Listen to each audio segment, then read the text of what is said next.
Hello mga kabor, for today's video and for today's vlog, magluluto tayo ng sinabawang isda sa takway na may batuan mga kabor. Ito yung ulam mga kabor na nakakamiss kapag nandito ka sa bukid mga kabor. Kaya umpisa na natin magluto mga kabor. Ayan yung ating batuan at yung takway natin mga kabor.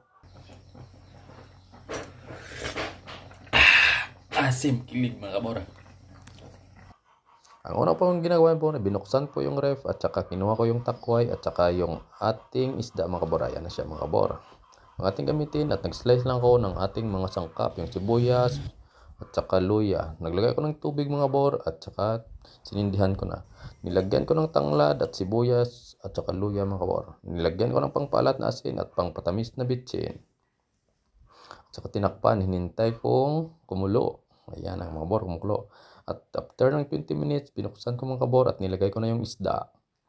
Pagtagay ko ng isda mga kabor ay tinakpan ko ulit at hintay naman tayo ng 10 minutes at saka yan ang bor, kumukulo na. Binuksan ko na at nilagay ko na yung takway natin mga kabor. Sinabay ko na yung batuan para sabay na silang maluto. At saka tinakpan ko naman mga kabor at ayan, kumukulo na. At saka binuksan ko ng kabor at ayan, kitang-kita nyo naman mga kabor yung kanyang itsura mga kabor. Ang sarap nito mga kabor. Dinunot ko lang yung mga kabor, ang batuan at saka ayan, tikpan natin mga kabor. Asim kilig mga kabor. Oo. At saka tinakpan ko mga kabor. Ayan na. Hinintay ko na at saka kumulo-kulo na siya mga kabor. Nilagyan ko ng sili na pangpango. Yan na mga kabor, yung ating batuan. Luto na siya mga kabor, pinatyan ko na. Alright. Ayan na kabor, ang ating ulam for today's video.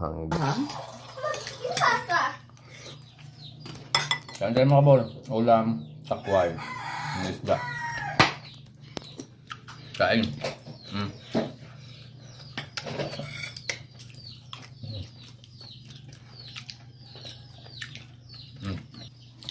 Ako.